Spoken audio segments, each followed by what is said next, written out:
ایک چھوٹے سے گاؤں میں احمد نام کا ایک معصوم سا بچہ رہتا تھا۔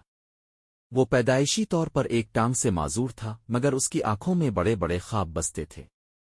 احمد کے والدین ہمیشہ کہتے، بیٹا جسم کی کمی کو ہمت اور حوصلے سے پورا کرو۔ وہ لکڑی کی چھڑی کے سہارے اسکول جاتا اور ہمیشہ سب سے آگے بیٹھ کر پڑھتا۔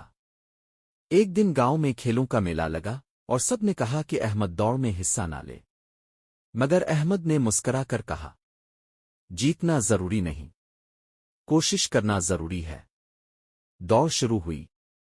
سب بچے تیزی سے آگے نکل گئے، لیکن احمد آہستہ آہستہ بڑھتا رہا۔ جب وہ سب سے آخر میں فنش لائن پر پہنچا تو پورا گاؤں کھڑا ہو گیا اور زوردار تالیاں بجائیں۔ اس دن اسے پہلا انعام نہیں ملا، مگر حوصلے کا ایوارڈ ملا۔